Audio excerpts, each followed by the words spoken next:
gente, muito boa tarde. Estamos voltando aqui ao Som dos Passarinhos, esse lugar super bucólico. Então, a gente está voltando com a programação do 21º Encontro Internacional de Música e Mídia, o DASIMID, agradecendo novamente a presença de todo mundo.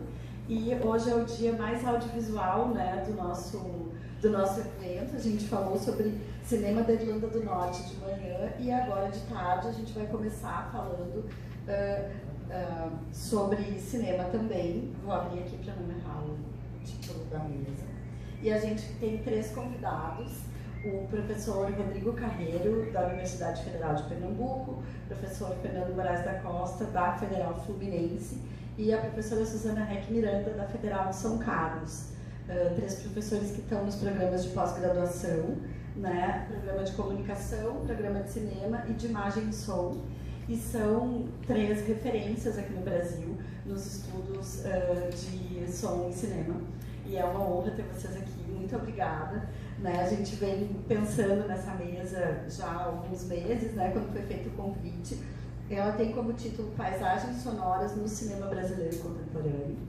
E muito obrigada por vocês estarem aqui, para não atrasar a nossa programação. Cada um vai fazer uma apresentação e depois a gente vai abrir então para perguntas e para o debate.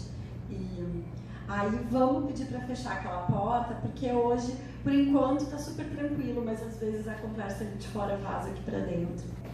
Então, a gente não combinou exatamente a ordem. Eu estou muito feliz, na verdade, de participar dessa mesa com 2 amigos, parceiros de trabalho. A gente já fez outras coisas juntos. Bom, eu acho que vou falar em primeiro lugar porque acabou na minha mão o microfone. A gente não combinou isso, tá?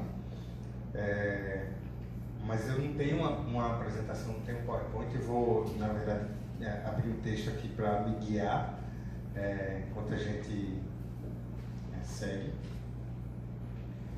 E depois, ao longo da fala aqui, que eu gostaria muito de pedir a ela me controlasse para não me exceder aqui no tempo, eu tenho 2 ou 3 trechinhos de filmes aí que eu queria exibir para ajudar a gente a pensar algumas questões aqui. Então, eu sou Rodrigo, professor do PPG com a UFPE, como a Laura falou, pesquisador do CNPq desde 2020, e essa apresentação pretende discutir, de uma perspectiva sonora, um fenômeno, né, dos filmes brasileiros que nos últimos 25 anos, primeiros 25 anos desse século, tem se destacado pela tematização de tensões de classe, atuando como espelho das desigualdades e dinâmicas sociais no Brasil. Eu estou falando de filmes como O Invasor, de Beto Brandt, 2001, Eles Voltam, de Marcelo Orneiro, 2012, Que Horas Ela Volta, de Ana Mulaerte, 2015, O Animal Cordial, Gabriela Amaral Almeida, 2018, muitos outros, a gente poderia falar, está na casa das dezenas aqui, que exploram de diferentes maneiras e com ênfases diferentes também a inserção incômoda de personagens periféricos em espaços burgueses. Muitos desses filmes usam molduras narrativas oriundas de gêneros populares, como a comédia, o suspense e o horror. E isso acontece, creio eu, em parte porque o público tradicional desses filmes costuma ser mais jovem, mais aberto à quebra de convenções narrativas e estilísticas, e em parte porque essa geração de cineastas cresceu vendo e amando esse tipo de filme. Para essa apresentação especificamente, o meu corpus abrange 2 desses filmes que tematizam de modo mais agudo nesse tema, que são Trabalhar Cansa, um filme de 2011, de Juliana Rose e Marco Dutra, e O Som ao Redor, de 2012, do Cléber Mendonça Filho, meu conterrâneo. Escolhi esses 2 filmes porque eles flertam com tropos do cinema de horror e também utilizam de forma bastante intensa a paisagem sonora, por meio de sound design, para fazer isso. Meus interesses de pesquisa se situam na interseção entre essas 2 áreas, né, o horror e os estudos do som, e por isso eu fiz essa escolha. Pois bem, nos 2 filmes, elementos como o Foley, os efeitos sonoros, os ruídos, às vezes de caráter hiperrealista e multidetalhados, constroem atmosferas de tensão e de medo, induzindo insegurança perceptual e expressando uma modalidade de horror que alguns críticos e pesquisadores estão chamando de horror social. nos últimos anos. São também filmes em que a trilha musical aposta em drones, né, os sons mais minimalistas, muitas vezes eletrônicos, sem uma melodia ou harmonia bem definidas ou cíclicas, para acentuar esse mesmo caráter de instabilidade narrativa, criando paisagens sonoras repletas de tensão. E minha aposta é que o som desses filmes, e vários outros deles também, é tratado holisticamente e transcende a ilustração, evocando respostas táteis no espectador e metaforizando a invasão de espaços burgueses por classes menos favorecidas, ou seja, de certa forma ecoando fricções sociais urbanas. Agora, antes de chegar aos filmes, é meu dever aqui apresentar e delinear alguns termos e operadores conceituais. Vou usar ao longo da fala. O primeiro deles é a polêmica noção de horror social. É uma expressão que tem sido em artigos, teses, dissertações, reportagens, tratada como conceito e muitas vezes atribuída a Laura aqui presente, sentada na minha frente, que trata desse assunto. Na verdade, tratamos desse assunto, né, de uma forma um pouquinho mais aprofundada no livro que a gente escreveu junto e que vai lançar mais tarde. Na verdade, a Laura trata também no segundo livro, do qual eu sou colaborador e que ela organizou junto com a Stephanie também aqui. Esse espaço está bem populoso hoje. E eu acho que posso falar por nós, Laura. A gente percebe os dois a noção de horror social mais como um fenômeno cíclico, um ciclo de produção, na verdade, ligado às turbulências sociais e políticas do mal-estar contemporâneo, do que propriamente como um conceito teórico. O Jordan Peele, inclusive, talvez o cineasta que melhor sintetiza, assim, o mais conhecido pelo menos, essa tendência internacional, ele usa uma expressão parecida, social thriller, no termo dele, para se referir a filmes, como ele diz, em que o verdadeiro vilão é a sociedade. A gente está falando, portanto, do mesmo fenômeno. O horror social aparece em filmes que se apropriam de convenções e tropos do cinema de horror para criticar problemas sociais como desigualdades estruturais, tensões de classe, raça, gênero e outros. No Brasil, em particular, esse terror incidental, estou usando a expressão em aspas, que a gente está recuperando de um texto que a Laura escreveu em 2013, que considero mais apropriada para se referir a esse fenômeno. Então, esse terror incidental emerge das mazelas sociais, sem depender de monstros ou elementos sobrenaturais, embora eles possam estar presentes também. No contexto brasileiro, então, o termo muitas vezes reflete culpas e ressentimentos da burguesia diante do legado colonial. Em outros países, o horror social tem sido usado para discutir outras questões, como imigração, maternidade, crenças religiosas, questões de identidade de várias chaves, gênero, sexualidade, raça e outros. Cada país, cada região, cada grupo social possui questões singulares, muitas vezes ligadas a traumas coloniais ou históricos, e essas questões todas cabem sob esse rótulo bastante amplo, de horror social. Então, alinhado a um movimento global, esse fenômeno brasileiro usa narrativas de ritmo lento, personagens às vezes desorientados ou em dúvida, atmosferas de incerteza para amplificar a imersão sensorial, abordando traumas, violência, racismo. E aqui eu cito outros filmes, Quando Eu Era Vivo, do Marco Dutra, de 2014, Mate-me, por favor, e outros filmes da Anita Rocha da Silveira, Propriedade, de Daniel Bandeira. São filmes que exemplificam essa tendência que combina o realismo sensório, no termo da Lúcia Najib, com sonoridades hiperrealistas e grandes planos em close-up, planos de detalhe. Eles evocam uma espectatorialidade tátil, enfatizando outros sentidos que não a visão e a audição, e destacam também a elasticidade do gênero horror, o horror como um todo. Um operador conceitual importante para mim é a ideia de insegurança perceptual. Foi um termo popularizado pelo historiador alemão Thomas Elsasser, que definiu insegurança perceptual como um estado de desconfiança, tanto narrativa quanto diegética, ou seja, compartilhado por personagens e pelo público, que carece de pistas claras sobre eventos e motivações dos personagens. Então, associada a uma estética que Lúcia Najib, Tiago de Luca e outros estão chamando de realismo sensório, de realismo dos sentidos, essa ontologia pós-epistemológica gera uma percepção difusa, onde o espectador não confia nos olhos e nem nos ouvidos. Então, personagens alienados ou ambíguos intensificam essa incerteza, como acontece em Border, do Ali Abazi, e O Sexto Sentido, do Shyamalan, e eu citei propositalmente 2 filmes muito diferentes entre si para sublinhar a elasticidade mesmo do termo, né? Então, estratégias estilísticas incluem visualidade e escuta ápticas, com closes e planos fechados de partes do corpo e texturas como lama, fogo, grama, e paisagens sonoras minimalistas que misturam drones e sons, muitas vezes sons mínimos, corporais, como respiração, gemido, gritos, sussurros. E no horror isso cria tensão em filmes que muitas vezes priorizam a experiência sensorial da plateia sobre a linearidade narrativa. Em Trabalhar Cansa e O Som ao Redor, Meu Corpo, o som é um elemento vital para enfatizar a tatilidade desses filmes, o que amplifica a insegurança perceptual e mobiliza o corpo do espectador numa experiência mais imersiva. Um último conceito fundamental para a apresentação é da musicóloga britânica Daniela Kulyk-Wilson, que propôs o conceito de trilha sonora integrada, onde música, efeitos e vozes se fundem holisticamente, superando uma divisão tripartite histórica do cinema sonoro moldada por limitações técnicas ainda presentes nos anos 20 e 30 do século passado. Então, o som tratado como uma coisa única e não como uma divisão entre música, vozes e efeitos sonoros.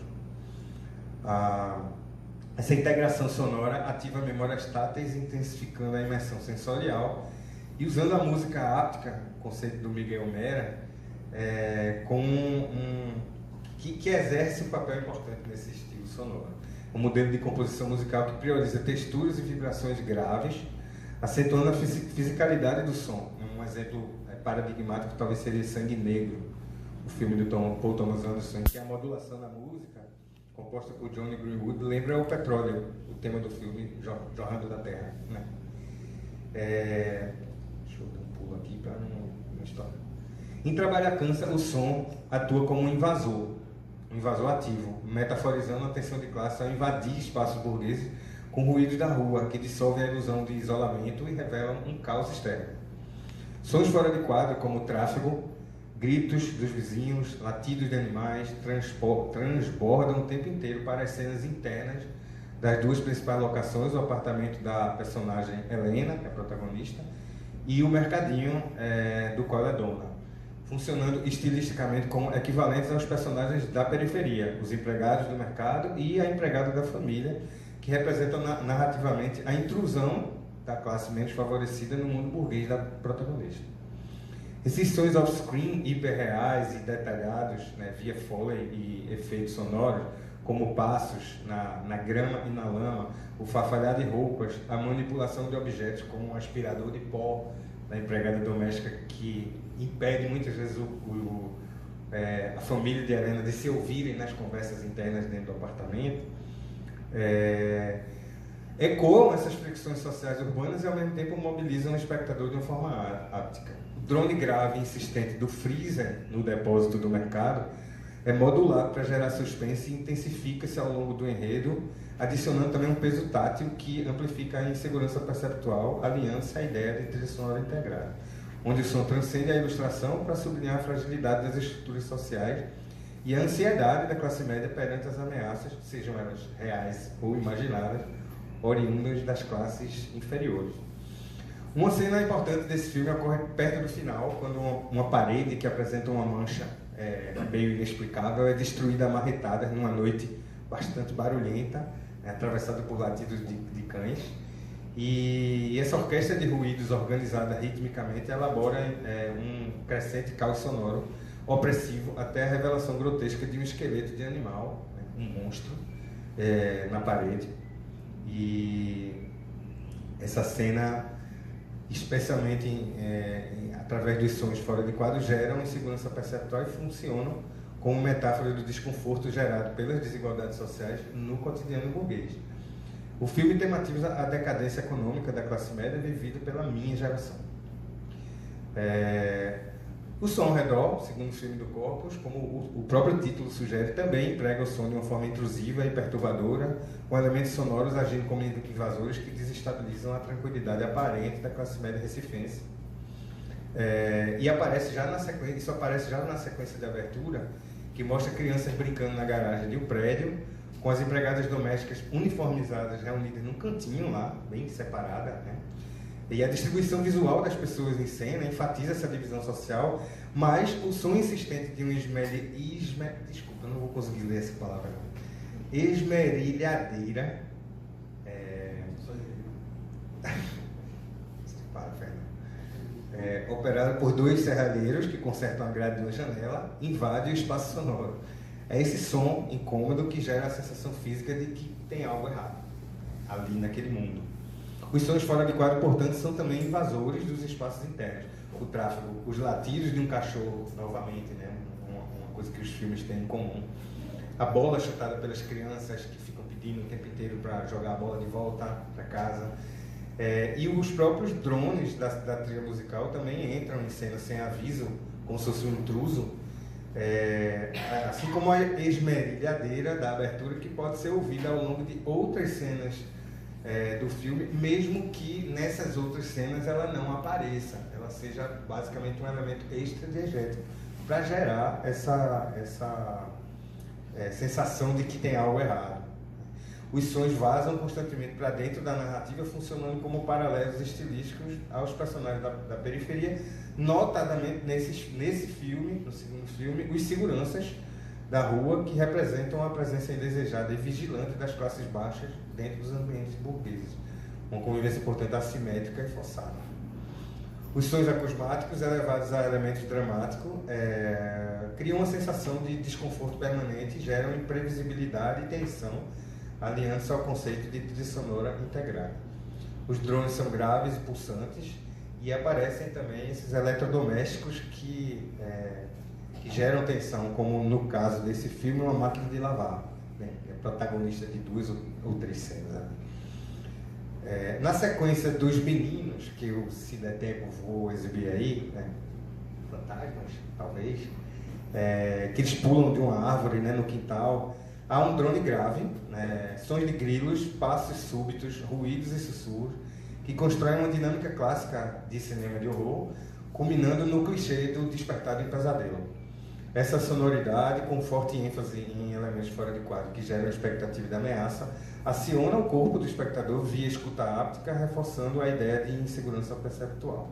Então, a dissonância entre o visual rotineiro do cotidiano e o auditivo ameaçador traduz as complexas tensões de classe, onde os sons invasores, como eu já falei, metaforizam a intrusão inescapável dos outros sociais. Finalizando, viu, Laura? Trabalhar câncer e som ao redor exemplificam o horror social no Brasil contemporâneo, usando trilhas sonoras integradas para superar as divisões tradicionais entre música, efeito e vozes.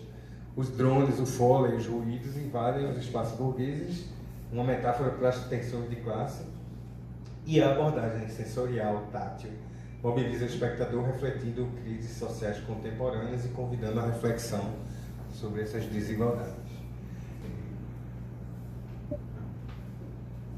Na parede. Não fala pra você.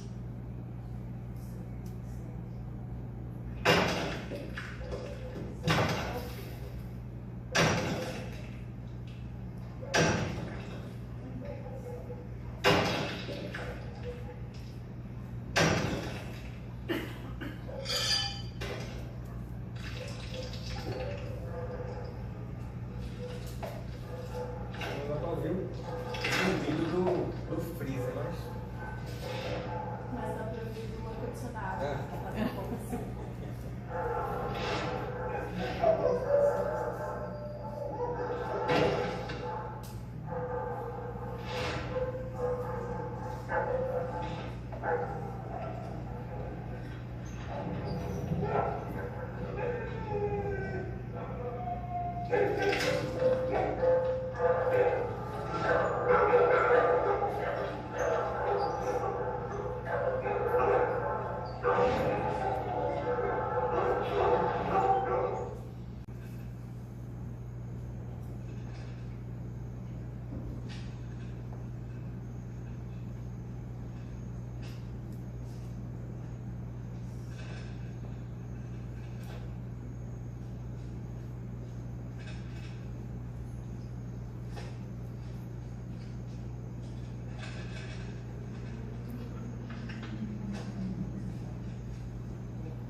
preparei para hoje uma apresentação da minha última pesquisa, que se chama Dê Ouvidos a Essas Trilhas, compositoras da música de cinema no Brasil.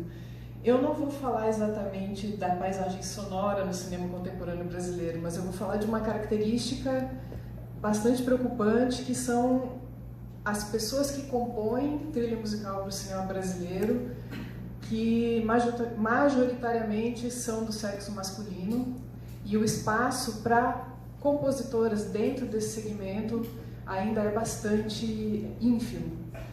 E então a minha fala é mais centrada nessa característica e não necessariamente em resultados estéticos.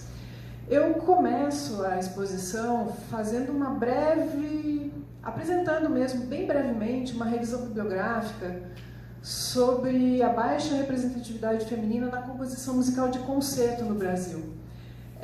Quando eu vou nos congressos de cinema, eu acabo falando mais dos autores e autoras ligados ao universo cinematográfico, mas aqui para o Musimid eu resolvi trazer esse pedacinho da pesquisa, né? Felizmente eu achei trabalhos recentes muito bons, realmente. Gostaria de destacar as pesquisas da Tânia Neiva, principalmente o doutorado dela, que é um doutorado sobre as compositoras brasileiras na música experimental. E a parte inicial do doutorado dela existe uma conexão realmente interessantíssima que ela tenta fazer com os debates feministas. Então, é um olhar para a musicologia a partir de um lugar bem definido dentro do trabalho dela, né? Que é pensar realmente a música a partir desse olhar musicológico e fazendo essa interseção com teorias de gênero. Bom, rapidamente eu coloquei aqui as datas de algumas publicações dela, que nos trabalhos dela ela costuma falar sobre, além de falar sobre a escassa presença feminina na composição de música em concerto, ela fala também sobre uma hegemonia masculina que existe nas instituições de ensino e no cânone musical. Nas instituições de ensino, ela elencou os lugares oficiais das universidades, dos conservatórios, onde se ensina a composição musical, e a presença de mulheres é muito pequena. E também em relação a programas de concerto que ela levantou, principalmente no universo da música experimental, onde ela também revela a baixa presença de mulheres. Além da Tânia Neiva, outras duas pesquisadoras que eu julgo interessantes é a Isabel Porto Nogueira e a Laila Rosa. Tem várias, né, mas eu fiz aqui algum recorte, porque tanto a Tânia Neiva, quanto a Isabel Porto Nogueira, quanto a Laila Rosa, elas têm em comum esse diálogo com os estudos feministas da musicologia. E eu acho que, através do trabalho delas, uma certa leitura de várias referências estão circulando, né? E especificamente no trabalho da Isabel e da Laila, é interessante que, além das feministas da musicologia ligada à língua inglesa, né, do universo anglo-americano, elas também já aproximam autoras ligadas a recortes interseccionais e também decoloniais, atualizando o debate para um momento mais contemporâneo. E tem muito a ver, inclusive, com as características do tipo de repertório que elas trabalham. A Laila Rosa, ela estuda muito a presença do sagrado feminino dentro das manifestações musicais ligadas ao candomblé e à jurema. E a jurema, em especial, que é uma vertente do candomblé que trabalha com algumas entidades que são indígenas. E a Isabel Porto Nogueira, ela trabalha bastante também com músicas, com mulheres musicistas, não só compositoras, mas ligado ao universo da música experimental. Rapidinho, eu queria lembrar uma publicação canônica no campo da musicologia, que é o livro da Susan McClary, que praticamente inaugura esse debate a partir de um olhar da musicologia pautado pelas teorias ligadas ao feminismo, que é esse livro dela que se chama Feminine Endings, Music, Gender and Sexuality. Ela inaugura praticamente um olhar crítico dentro da falta de mulheres no cânone ocidental. Ela fala também, esse livro na verdade é uma coletânea de ensaios, ela fala de uma escassez na época, nesse período da crítica feminista na área da musicologia, e também ela tem alguns trabalhos onde ela analisa convenções musicais que estão ligadas a construções de gênero, por exemplo, os próprios finais masculinos e finais femininos, pegando os tipos de cadência dentro da música. E é interessante, porque ela de repente analisa Beethoven e não vai falar da forma sonata, ela vai falar sobre essas questões de gênero ligadas à terminologia musical.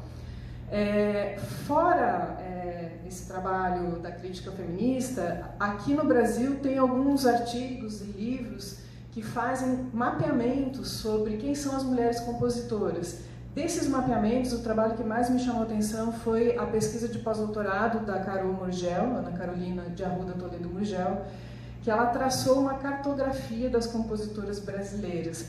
No século XX, de acordo com as publicações dela, ela encontrou 4.266 nomes, mas ela está preparando um banco de dados, ele, pelo que eu vi, ele ainda não está pronto na internet, e nesse banco de dados ela elenca também compositores do século XIX e do século XXI, e o número de nomes chega a mais ou menos 7.000 nomes. Bom, nesse meu olhar em relação a todo esse trabalho, embora breve, uma das coisas que me chamou profundamente a atenção foi o fato de que não há uma referência específica sobre as compositoras de trilha musical, nem para o cinema, nem para a televisão, nem para outras mídias. As poucas informações que eu encontrei, elas são muito laterais, muito anexas. Por exemplo, numa dissertação de mestrado sobre a obra da Esther Scliar, tem lá uma pequena notinha que ela fez uma trilha musical para o cinema brasileiro nos anos 60. E é estranho, porque essa peça musical dela ganhou o prêmio de melhor trilha sonora no Festival de Brasília. E por conta, inclusive, desse prêmio, a Esther Scliar é o único nome feminino que consta no verbete da trilha sonora da Enciclopédia Brasileira, Enciclopédia do Cinema Brasileiro. E, enfim, essas informações não pertencem não são levadas em conta em trabalhos que vão analisar, por exemplo, a obra dela, né? A mesma coisa eu percebi em compositoras de música popular, que dentro dos estudos há algumas menções em relação à participação dessas compositoras pelo cinema, mas nunca um detalhamento ou um interesse. Bom, essa pesquisa eu não faço sozinha, eu tenho a companhia luxuosíssima de duas colegas queridas, que é a Débora Regina Tanho, da Unirio, e a Georgia Sinária Coelho de Souza, da Universidade Estadual de Goiás. Ainda bem, porque a densidade do material que a gente consultou é muito grande, e ter elas comigo e também duas pessoas que fizeram iniciação científica foi fundamental, né? Quais são as questões que nos motivaram a fazer a pesquisa? Quem e quantas são as mulheres que assinam as trilhas originais do cinema brasileiro? Qual é a dimensão da desigualdade de gênero nesse campo?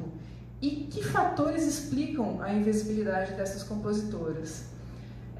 A gente tinha como alguns objetivos, eu não vou listar todos aqui, mas um deles é uma militância mesmo nossa de incluir a trilha musical no debate sobre desigualdade de gênero na produção cinematográfica e na composição musical. A gente percebeu que os mapeamentos que existem aqui no Brasil sobre o trabalho de mulheres na indústria cinematográfica, né, no mercado cinematográfico, não estava levando em conta a função de trilha musical. Aliás, os dados oficiais da Ancine, eles priorizam 5 áreas, 5 funções específicas: direção, roteiro,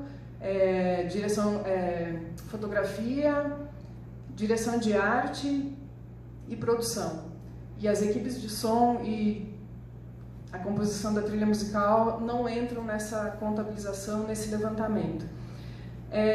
Com esses dados, né, da inexistência da presença da trilha musical nesse tipo de pesquisa, a gente achou que era fundamental defender a trilha musical como uma função relevante dentro da cadeia produtiva do audiovisual, que deve ser considerada nos mapeamentos e nos estudos sobre o cinema.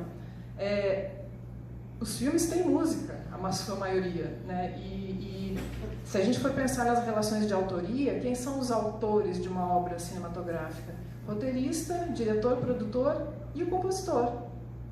Enfim, quer dizer, a gente fez um recorte específico.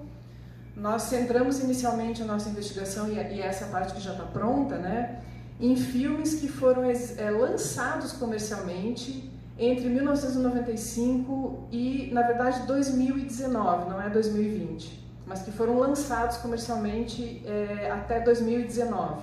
Alguns filmes até eles ficam depois com a data de 2020, dependendo do momento em que eles vão circular nas salas de cinema, mas quando eles são lançados e que a lista da Ancine coloca, então tem esse pequeno gap. Mas a gente pega como data final 2019 porque é o último ano antes da pandemia de Covid, e pega como data inicial 95 porque é o momento marco do chamado cinema da retomada, e também é aonde a Ancine começa a disponibilizar esses dados. Nós fomos atrás, a partir da lista da Ancine, de informações sobre trilha musical. E aí a gente procurou nos créditos dos próprios filmes. Quando a gente não teve acesso aos filmes, a gente foi atrás das fichas técnicas, sempre em sites oficiais ou sites especializados.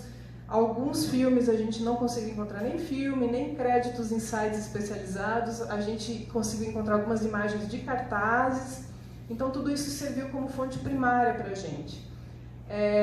Nós então separamos a partir dos nomes e dos seus respectivos gêneros, levando em consideração que nem sempre a designação de gênero diz respeito ao nome que a pessoa tem, mas nós não estamos na fase ainda de conversar com as compositoras, então a gente está levando em consideração as informações, as pessoas que se identificam como mulheres e informações que são públicas, né?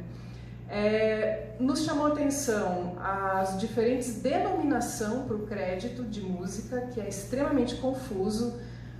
Em alguns filmes a gente tem créditos de composição original, trilha sonora, música original, música, banda sonora e por aí vai. E às vezes, na verdade, não se trata de uma música original, e sim de uma trilha musical de compilação. Então a gente teve que fazer um corpo a corpo com os filmes para realmente separar aqueles que realmente possuem trilha musical original, mesmo que aqueles filmes que também contêm, por exemplo, trilha de compilação conjuntamente. O número de filmes que a gente trabalhou, 1907. Filmes que a gente encontrou, que realmente nós identificamos que são filmes que possuem composições originais, 1463.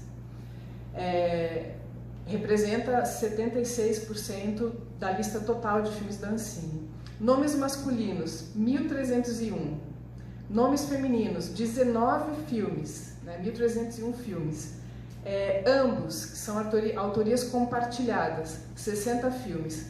Vejam que eu deixei em laranja porque a soma total do número de filmes desses 1.463 que tem trilha musical original é 79. O número de filmes que tem a presença de uma mulher assinando alguns dos créditos, né? Aí, enfim, os outros números homens, bandas. Bom, então voltando, né? Os 79 filmes. Isso representa 5,4% dos filmes lançados comercialmente. Por que a gente pegou essa fatia? Longa-metragem. Nós não separamos se eram filmes de ficção, documentário ou animação. Para a gente é longa-metragem com lançamento comercial. São filmes que, em geral, têm um acesso a uma verba importante, e tendo acesso a recursos financeiros importantes, muito provavelmente vai ter uma parte desses recursos destinada à composição musical. Então é um lugar privilegiado, é um lugar de bastante visibilidade, principalmente quando os filmes estão sendo exibidos em salas comerciais e circulando por festivais, né? Bom, como que a gente percebeu a presença dessas mulheres? Na verdade, os filmes cuja trilha musical, a autoria é integral de uma mulher, são só 19. Os outros filmes todos, os 60, eles possuem o nome de uma mulher, mas em coautoria com homens.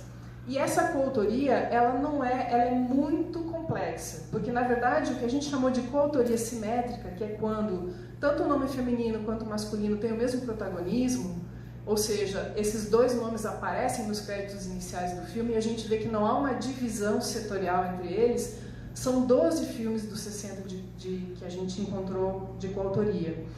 E os outros, a coautoria ela é assimétrica. Por exemplo, nós chamamos de coautoria simétrica quando de fato a gente tem uma mulher assinando e 2 ou 3 homens, ou então mesmo quando tem uma mulher e um homem, a mulher é responsável por 70%, aliás, por 3 ou 4 faixas, por exemplo, e o homem é responsável por 10. Então existe um protagonismo do compositor no sentido quantitativo mesmo, de ele compor mais para esses filmes. Achamos algumas mulheres apenas em trilha musical adicional. Esse crédito aqui, ele aparece só no final. Então é aquele momento, o nome feminino ele não está nos créditos iniciais do filme, ele está lá no final, depois daquele 1000 tipos de informações que aparecem, todas as canções que são pré-existentes, tal, aparece lá, música original, fulana de tal. E também tem alguns filmes em que as mulheres compuseram alguma canção original. São filmes com trilha de compilação, mas que tem alguma canção original que, enfim, é uma mulher sendo responsável. Sobre essa participação feminina, eu já falei, né, dos 19 filmes. Nesses 19 filmes a gente tem 16 compositoras. Das 63 compositoras que a gente elencou, só 6 conseguiram criar música para mais de um filme. Aqui eu coloquei o nome dessas 6. A Júlia Gullia, na verdade, ela participou só de coautorias, uma simétrica e outra assimétrica.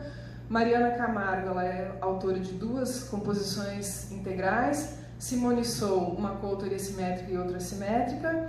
Flávia Tigel, uma integral, 3 coautorias simétricas, uma coautoria assimétrica e 2 trilhas adicionais. Tammy Belfer, uma coautoria simétrica, uma autoria assimétrica e a outra trilha adicional. E Vivian Aguiar Buff, 3 integrais, uma coautoria simétrica e uma coautoria assimétrica.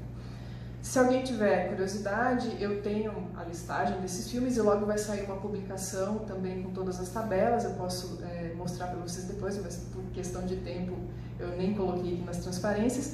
Algumas curiosidades, né? Dessas 63 compositoras, só 4 se apresentam nos seus portfólios como compositoras de trilha musical. A Vivian Aguiar Buff, que tem uma carreira fora de série, sim, não vai dar tempo de falar dela, mas se alguém for no Associne desse ano vai ouvir falar dela. A Flávia Tigel, que aqui no Brasil é a que está mais se destacando. Mariana Camargo, que é alguém que vem da música erudita e que teve a chance de participar de 2 filmes. E Tammy Belfer. Só essas 4. De resto, a gente percebeu que são compositoras que exercem outras atividades musicais ou artísticas como principal ocupação. Por exemplo, Maria Gadu, Olivia Baita, Fernanda Porto, Daniela Mercury, Letrux, Adriana Calcanhoto, Tereza Cristina, Elza Soares, elas são reconhecidas principalmente pela presença dela nos cenários, pelas presenças delas, né, no cenário da música popular brasileira. E também tem algumas mulheres que assinam a música de alguns filmes e que não são do meio musical. Por exemplo, a Helena Inês, cineasta e atriz, assinou em um dos filmes que ela dirigiu a trilha musical. Tem 2 técnicas de som que também assinaram trilha musical. E a gente foi conferir, porque às vezes tem o crédito de trilha musical e não a pessoa fez realmente a edição de som. Mas nesse caso elas realmente fizeram alguma intervenção que é considerada musical nos filmes. E tem um filme em que a Flora Dias e a Morena Catoni, que são atrizes, elas cantam. E esse canto parece que foi um improviso, então entrou como criação musical. A mesma coisa para a Lorena Lobato, que ela canta e toca rapidamente no filme, e como é uma coisa da autoria dela, acaba entrando nos créditos como uma criação de musical. Geralmente é música adicional que entra, né? Finalizando, gente, já são as referências. Um detalhe, né? Embora esse recorte que a gente finalizou, ele diga respeito a esses filmes lançados comercialmente, enfim, que é uma fatia do mercado que a gente considera privilegiada, a gente acredita que esses resultados, eles foram muito importantes. Lógico que a gente tem ainda um longo percurso, né? A gente quer chegar perto dos curta-metragens, e isso vai dar muito trabalho, porque a gente também vai começar a se selecionar por festivais, mas no curta-metragem a gente tem certeza que vai encontrar um número bem maior de mulheres compondo, principalmente no cenário mais contemporâneo. Por exemplo, a Flávia Tigel compôs muito mais filmes. Ela, nesse recorte que a gente fez, ela tem um único filme como trilha musical integral. E agora, recentemente, ela tem muitos filmes, séries de TV e filmes para televisão também.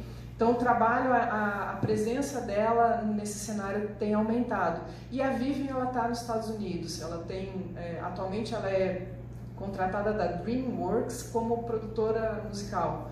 Então, ela realmente tem uma carreira lá e tem um portfólio já de composições também bem acentuado, mas são os únicos 2 casos. Mas o que essa pesquisa nos revelou?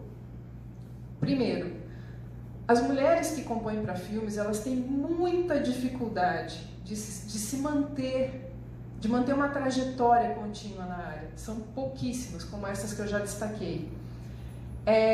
A outra curiosidade é que essas compositoras que estão conseguindo se manter entraram nesse universo a partir de coautorias. E de coautorias que a sustentaram durante muito tempo, né? A Flávia Tiga, na verdade, ela tem uma parceria com o marido dela, o David Tiga, que já é alguém do cenário da música de cinema com bastante trajetória. Então ela começa fazendo coisas adicionais para ele e aos pouquinhos vai crescendo até que alguém dá uma chance para ela, né, que ela sempre comenta que foi a Suzana Lira, que é uma diretora com quem ela tem uma parceria muito grande. E a partir de então que a pessoa consegue manter um portfólio, ela é chamada para fazer vários trabalhos, né? E essa dificuldade acontece demais, né? São pouquíssimas que realmente conseguem permanecer compondo para o cinema. E a gente tem tentado entender o que impede essa consolidação, né? E até o momento o que impede realmente é não ter alguém que convide para fazer, assim, é aquela coisa do círculo de trabalho, que ele é muito fechado e que a gente percebeu que isso é um fenômeno mundial, porque quando a gente vai para outros países, inclusive países do primeiro mundo, europeus e norte-americanos, enfim, os levantamentos, pelo menos até 2018 e 2019, que eu acompanhei, que foi o momento que a gente começou a nossa pesquisa, eles também trazem números muito baixos dentro do cinema de maior bilheteria, por exemplo. Nessa fatia mais privilegiada do mercado, a porcentagem norte-americana, por exemplo, é de 7%, 6% de mulheres. E na França é 5%, 6%, na Austrália também 5%, 6%, não passa disso. Então, o Brasil, na verdade, não está tão longe, mas é uma das atividades da carreira cinematográfica, tirando direção de fotografia, talvez seja a carreira mais desigual que a gente tem dentro do cinema. É isso, gente. Muito obrigada.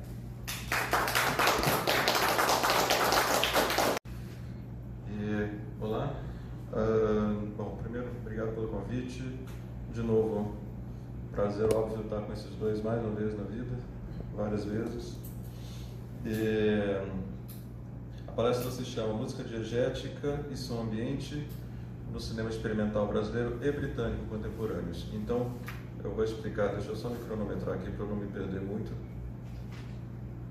Porque o britânico, em comparação com o brasileiro, isso é um recorte do que foi meu pós-doutorado agora, em parte com este rapaz aqui em Pernambuco, o Rodrigo Carreiro, e um pedaço como professor visitante na Universidade de Cambridge, lá supervisionado pela professora Maite Conde. É uma análise comparativa das duas cinematografias contemporâneas.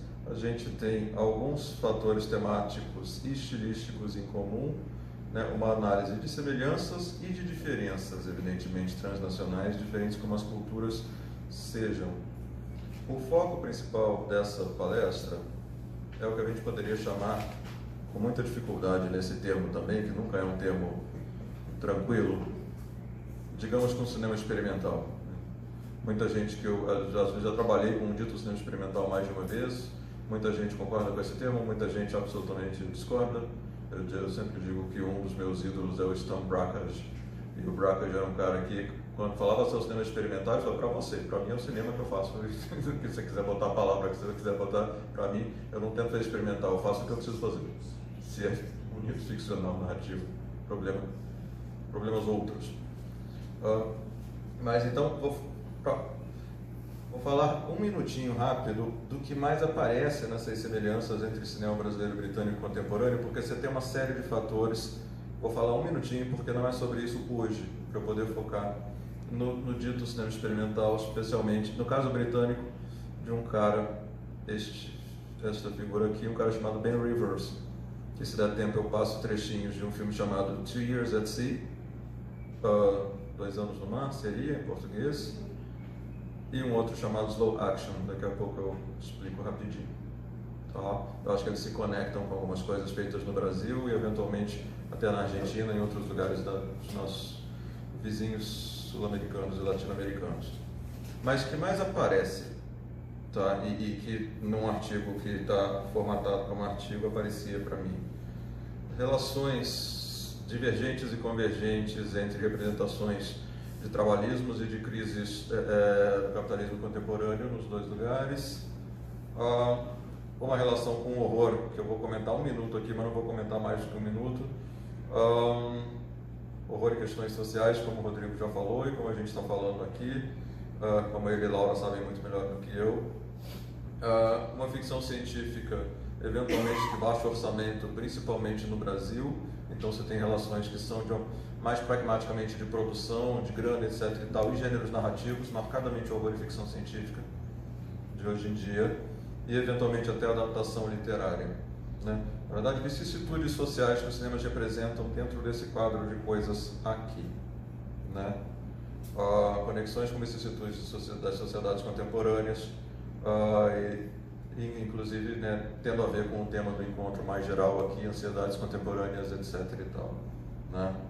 Precarizações e questões subjetivas, eventualmente psicológicas e psicanalísticas nossas. Né? Na questão com horror como gênero narrativo, eu não vou gastar mais do que um minuto falando da questão entre horror e questões sociais, já colocada aqui, a amplitude disso, colocada por Rodrigo, né, por Laura. Essa conversa está aumentando e eles vão aprofundando isso. Né? Quer dizer, Laura e Rodrigo estão lançando aqui o Cinema de Horror, uma introdução, e Laura e Stephanie estão lançando Brazilian Horror Cinema, New Fascism, Disaffection and Resistance lá fora, né? O que Laura um dia chamou de terror incidental. Né? Essa relação entre horror e cinema e questões sociais, trabalhadas em filmes que Rodrigo já trabalhou, que Laura já trabalhou, mas que também estão presentes no cinema britânico contemporâneo. Por exemplo, num filme acessível para a gente, chamado His House, que no Brasil, muito diferentemente, se chama O Que Ficou para Trás. Está na Netflix, por isso que eu digo que esse é de um acesso fácil para a gente. Né? O His House é um filme sobre um casal sudanês do sul, migrantes para o Reino Unido, que estão tentando a cidadania definitiva, e para isso, aí entram as questões do horror, para isso eles têm que morar e sobreviver no que vai se mostrar uma casa mal assombrada. E aí você não sabe se o horror é de base de distúrbio psiquiátrico dos personagens ou se de fato existem as coisas acontecendo natural ou sobrenaturalmente. Tá? Foi muito interessante. Um comercial, Netflix, muito interessante. Tá? De ficção científica, penso muito nos filmes e faz um certo burburinho, um certo sucesso exibidos lá na Inglaterra, uma ficção científica de baixo orçamento como os filmes do Adirley Queiroz, em Brasília e periferia de Brasília, nas cidades satélites, etc. e tal. Né? O Branco Sai Preto Fica ficou mais conhecido, mas a Adirley segue um pouco nessa trilha com o recente Mato Seco em Chamas. Mato Seco em Chamas é um filme que parece um Mad Max do Cerrado com questões de gênero, porque são motoqueiras por Brasília, não Brasília distópica, poeirenta, etc. e tal. Tá? Bate com alguns filmes, por exemplo, um filme chamado The Kitchen, britânico. Aí a questão de baixo orçamento não se aplica. O Kitchen também é um filme, uma produção britânica do Netflix e tal. Então as questões de dinheiro são diferentes. Mas Kitchen é um filme de uma ficção científica distópica. No filme, Kitchen é o nome de um bairro controlado pela polícia na Londres, no futuro não muito distante, onde só ali a população negra pode viver. Então seria uma adaptação, seria uma atualização distópica de um Soweto na África do Sul, que é a mesma coisa. né? Soweto é o bairro. Soweto no Brasil significa outras coisas, mas Soweto é a abreviação do bairro enorme de Joanesburgo, que são os Southwestern Territories. Você só podia nascer e viver ali se você fosse um homem ou uma mulher preta, né? Durante o regime do apartheid, né? Então, um lugar muito, muito impactante de estar, né? Então, o Kitchen recoloca isso como um futuro próximo e distópico, né? Você pode citar entre Brasil, Reino Unido e muitos outros lugares do Rio, filmes que colocam crises do capitalismo contemporâneo e da precarização do trabalhismo. Eu curto muito Arábia, o filme mineiro de 2017, da dupla de diretores mineiros em Contagem, né, onde você tem um sujeito que é metalúrgico, trabalha na área de metalurgia, e ele sofre um acidente de trabalho e encontra um caderninho dele de anotações e ele vira um narrador, Machado de Assis, assim, um narrador onipresente em primeira pessoa, né, a partir da leitura desse caderno desse cara. Eu digo que o narrador do Arábia é um narrador improvável, porque é um cara que começa o que é achado como caderninho dele falando: eu não sei escrever, eu não gosto de escrever, mas pediram para eu ser o dramaturgo da galera da metalurgia. E aí, quer dizer, o narrador improvável vira um puta narrador, Machado de Assis, então não sabe escrever. Quem não sabe escrever sou eu, o cara escreve bem mesmo, né? Você podia ligar isso com os filmes do Miguel Gomes em Portugal, uma série de filmes, o Mil e Uma Noites, como trilogia deles contemporâneos, que você não sabe nunca se você está na Arábia, se você está no Portugal contemporâneo, mas especificamente para falar de Reino Unido, com uma série de filmes do Ken Loach, muitos britânicos. Ken Loach parece um compêndio das questões do capitalismo contemporâneo, cada filme sobre uma coisa, né? O mais recente se chama The Old Oak, o último pub como lançado no Brasil, que é um filme do passado no norte da Inglaterra. É um pub que está já falindo e ele só vai funcionar de novo a partir da ajuda dos imigrantes sírios que são colocados naquele pedaço da Inglaterra. E no começo a comunidade desconfia muito, mas os sírios vão se mostrar muito trabalhadores. É um filme muito, ao mesmo tempo muito duro, mas muito otimista com as coisas que a gente está vivendo, né? O Daniel Blake, do Ken Loach, é um filme sobre as precariedades do sistema britânico de saúde, do NHS. O Sorry We Missed You, Desculpa Você Não Estava Aqui, um filme sobre a precarização do trabalho muito diretamente. O cara entrega as coisas de van e ele não tem direito absolutamente trabalhista nenhum. O cara fala: você não trabalha para nós, isso não se chama trabalho. E o cara tem que sustentar a família assim, né? Às vezes as questões são raciais muito, muito claramente. No Kitchen aparece isso que eu já comentei, no His House aparece isso, como eu já comentei, né? E no Brasil você tem, de alguns anos para cá, né, um cinema negro cada vez mais forte, né? Seja um Marte 1, por exemplo, em Belo Horizonte, né, com o sonho do jovem menino preto em ser astronauta. O Café com Canela, que é um filme que eu adoro, um filme passado em Cachoeira, Recôncavo Baiano, um filme diretamente ligado ao UFRB, uma produção diretamente da universidade, um filme feito para as pessoas se formarem, e que todos os atores são não atores da própria comunidade de Cachoeira. Um filme cantado em Yorubá, um filme onde a herança africana do Brasil aparece de um jeito muito interessante, tá? E às vezes, falando de questões raciais e o cinema britânico recente, às vezes até na interface com adaptação literária para cinema. É um filme que eu acho importante nesse sentido, que junta a adaptação literária da literatura clássica britânica e questões raciais entendidas de um modo contemporâneo. É uma das adaptações mais recentes do Morro dos Ventos Vivantes, né, do livro clássico britânico, né, o Wuthering Heights, que na adaptação da Andrea Arnold, que é uma cineasta, né, super interessante do cinema britânico contemporâneo, o personagem principal masculino, Heathcliff, que é Papa Catherine no livro, em todas as adaptações. Heathcliff é pela primeira vez que eu conheça, de uma meia dúzia de adaptações que eu conheço para o cinema, em que ele é representado como um homem preto. E faz total sentido se você for pensar o desajuste dele como personagem, né? Foi sempre um personagem, né? A saga dele para ser aceito durante o livro, durante aquela narrativa. Quando eu assisti o filme, eu falei aquela coisa que você parece falar, mas é óbvio, mas há 200 anos ninguém nunca tinha pensado nisso, né? Então, vamos lá, para não me perder completamente no tempo. Então, existe tudo isso na pesquisa do ano passado para cá. cronometradinho. Passou por... Tem 11 que faltam 9. 11h25, 11h26, 11h27. Corredor é meio neurótico com essas coisas. O experimental em si, o tal do Ben Rivers. O 2 Years at Sea, eu vou traduzir aqui como 2 anos no mar, para não ficar falando, mas não tem mar nenhum para começar. O filme retrata este sujeito aqui, tem um personagem só, que é um personagem chamado Jake, que é um andarilho no Reino Unido e vive meio pelas florestas, bosques, etc. e tal, do norte da Inglaterra ou Escócia. Ele vive num trailerzinho. Enfim, ele só não é um homeless, só não é uma pessoa que está andando de rua, porque ele se vira com um trailerzinho o tempo todo. E eu vou tocar um pedacinho aqui, se der tempo. Eu acho que se conecta com o Andarilho do Carl Guimarães, que é um filme que eu já analisei, e quem está bem próximo de mim conhece, que são 3 personagens andando por Minas Gerais, cada um com as suas questões. Né? Este personagem, o filme, é um filme de 1h20 e pouco, o filme inglês, o filme do Jake Williams, o filme do Ben Rivers, retratando o Jake Williams.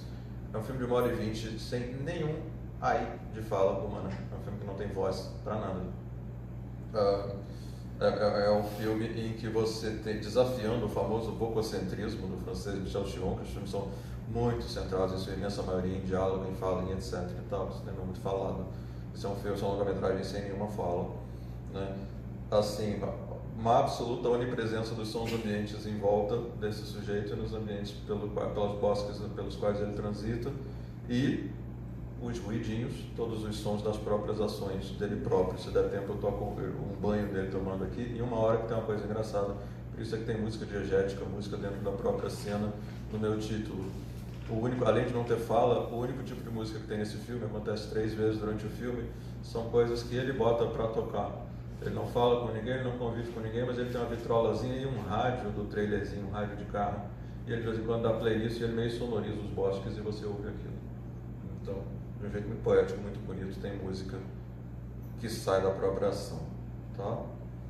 O outro filme, não vai dar meio tempo de nada, né? O outro filme, eu acho que se conecta com filmes que eu já conheço, e quem me conhece sabe que eu conheço, com o Andarilho do Carl Guimarães que eu falei, e com outros exemplos que a gente poderia ter de um cinema latino-americano dos nossos vizinhos, por exemplo, os filmes do argentino Lisandro Alonso.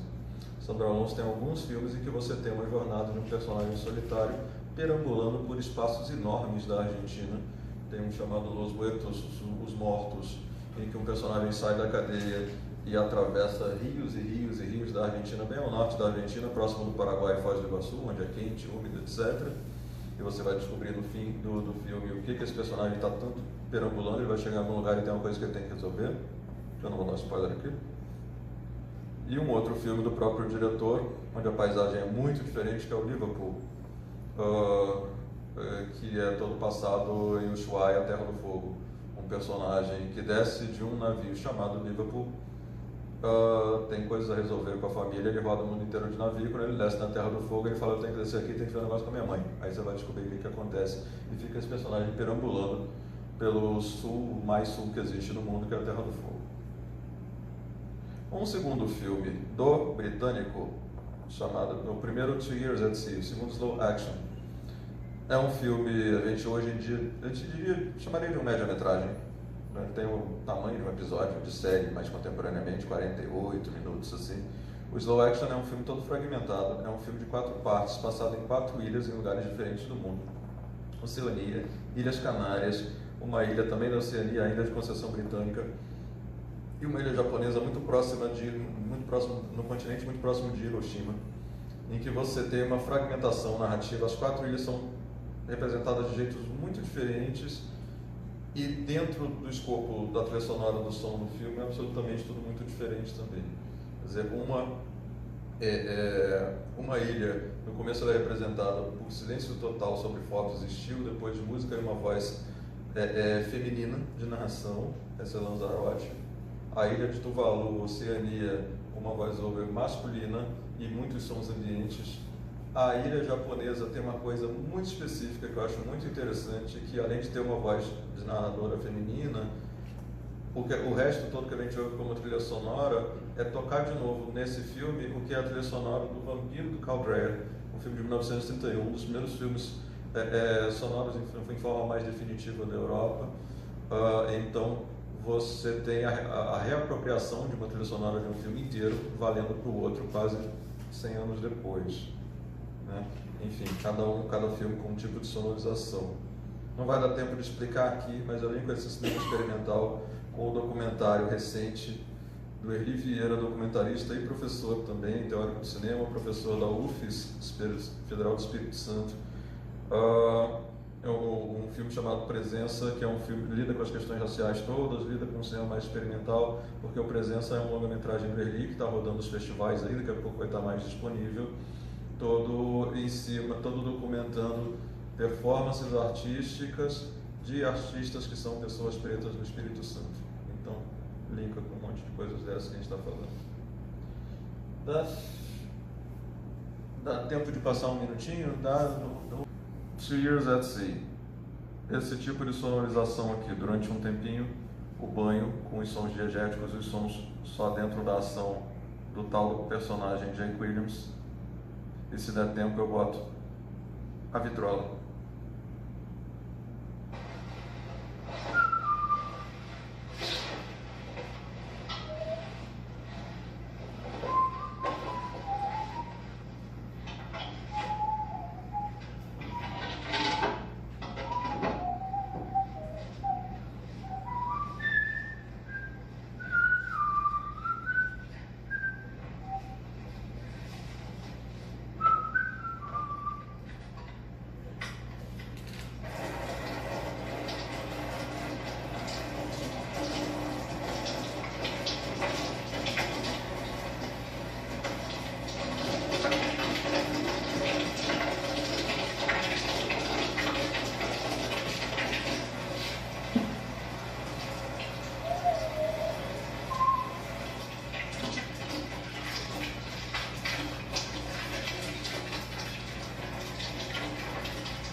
Sensação do que é a música que sai da própria ação, a música diegética do filme. Só tem música no filme nesse tipo de situação aqui.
a materialidade. Se quiserem, gente, cá tem lá também o slow action, não vai dar tempo da gente passar, mas é isso aqui, ó, são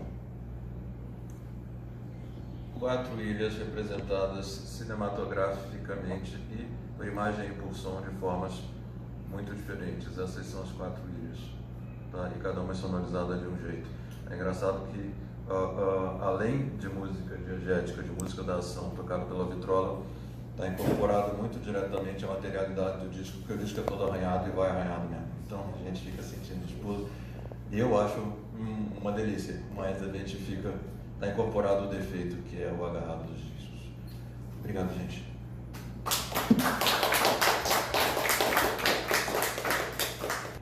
Primeiro, para a Suzana, eu fiquei impressionada com os números, porque existia uma certa lenda de que não, existem menos mulheres trabalhando na área do cinema em posições em que tem que ser liderança. Nos bastidores elas sempre estiveram mais, lá na montagem, no roteiro, mas pelo jeito não na música, né? Quer dizer, isso derruba essa ideia, né? Quer dizer, são outras questões para levar em consideração, né? Então alguém dizia, não, é que as mulheres não conseguiam se impor, né? Por razões das equipes não aceitarem bem a liderança feminina, mas não parece ser o caso, né, das compositoras. Então fiquei pensando que tem que rever esse clichê quase, né, quando se fala em história do cinema, de que não, as mulheres estavam mais ali na montagem e no roteiro, principalmente quando pensa em história de Hollywood, por exemplo, né, onde estavam essas profissionais. Elas não estavam no set em liderança, mas estariam em outros lugares. Então isso me chamou a atenção, fiquei pensando aqui, é impressionante esse número, né? E aí eu queria que você falasse um pouco, você disse que, não, depois desse período que a gente analisou, melhorou, quer dizer, eu queria saber um pouco dessa melhora depois de 2020 e se dá para pensar algum motivo para de repente ter ou se é só em alguns casos, né?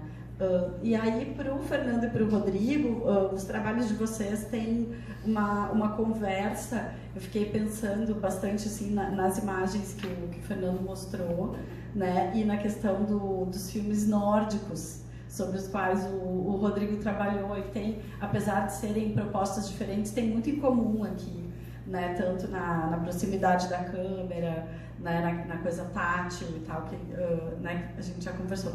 Então, de vocês, vou pegar aqui, que eu anotei as perguntas, né? Eu queria saber o seguinte, pensei aqui, né, enquanto estávamos conversando, deixa eu ver aqui. Fiquei me perguntando, né, se a gente não tem no Brasil, em português, não sei em Portugal também, mas a gente não tem no Brasil uma boa tradução para o termo thriller, né?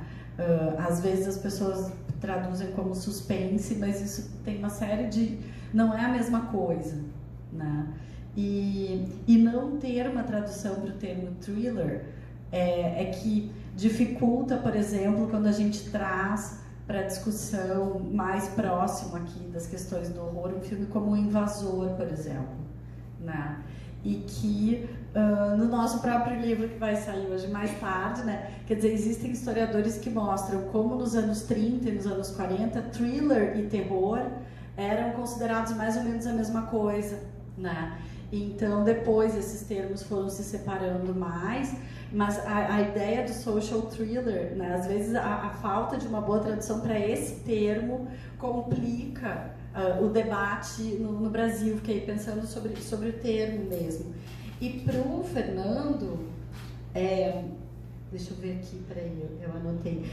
Justamente antes de você mencionar o Carl Guimarães, eu comecei a pensar nele, né? Então, eu queria ouvir mais um pouco desse diálogo aqui, ou de um possível diálogo entre o trabalho do Carl Guimarães e esse filme que você mostrou aqui, me chamou a atenção, e eu tinha anotado antes até. Então aí eu vou abrir com essas perguntas e aí depois Você já está inscrito, a Stephanie, a Heloísa, então aí já temos as perguntas, mas vou fazer essa primeira rodada e aí tem que...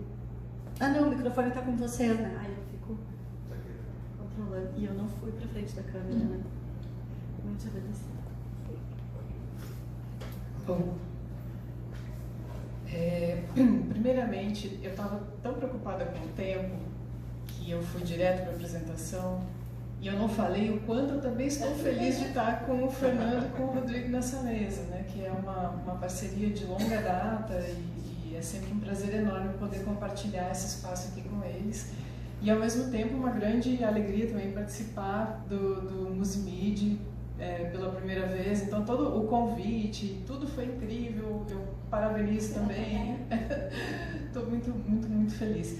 Bom, Lara, eu não tenho ainda como te responder concretamente. Primeiro porque a gente ainda não centrou esforços nas produções a partir de 2020, 2021.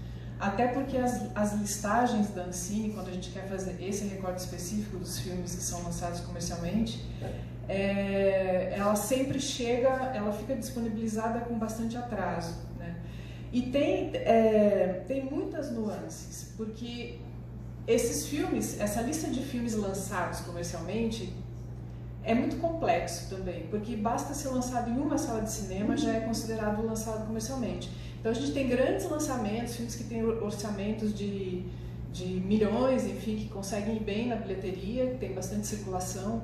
Por exemplo, né, as comédias da Globo Filmes, que é um espaço onde a Vivian Aguiar Buff atuou aqui no Brasil, fez algumas composições musicais, e ao mesmo tempo filmes que passam, às vezes produções mais regionais, um filme produzido em Santa Catarina, que estreou comercialmente mas só lá, em uma ou duas salas, uma semana, pronto. Então tudo isso entra, e a gente até fez uma divisão por estado, uma divisão regional, uma divisão por bilheteria, e aí cresce demais a desigualdade. E felizmente a gente encontrou mulheres que também estão nessas fatias altas. Então isso trouxe para nós uma perspectiva de que, enfim, elas estão conseguindo chegar nesse espaço mais privilegiado também. Mas quando eu falei sobre ter melhorado, na verdade eu falei mais da Flávia Tigel mesmo, né? Porque até 2019 ela tinha 2 longas, onde ela fez trilha musical e assinou sozinha, mas só um deles, só o Torre das Donzelas, foi lançado comercialmente. Mas ela fez um filme um pouquinho antes com a mesma diretora, com a Suzana Lira, que se chama Legítima Defesa, um documentário que ficou circunscrito mais à televisão. E ela compôs, é a única pessoa que compôs a música original, mas a inserção musical também nesse filme é pequena. Então a própria Flávia, ela considera que o primeiro longa que ela assina a trilha é o Torre das Donzelas. E, enfim, ela está na ativa desde 2000 e só vai conseguir compor uma trilha em 2018 para 2019, que é lançado nos cinemas em 2019. Demora muito. O que aconteceu é que ela estabelece essa parceria com a Suzana Lira e quase todos os trabalhos da Suzana Lira ela vai fazendo trilha musical. E aí ela é convidada também por outras pessoas. Então, por exemplo, ela fez, só citando aqui, ela fez em 24 o trilha para o documentário sobre a Fernanda Jung, depois o filme As Polacas, depois Nada Sobre Meu Pai, que é da Suzana Lira também, Ricos de Amor, Meu Casulo Drywall, Delicadeza, Mãe de Todas as Lutas, Minha Liberdade é Minha Mãe. Então estou citando alguns títulos de filmes onde ela assinou. Ela vai criar um desvio na lista de vocês. Isso, ela vai criar realmente.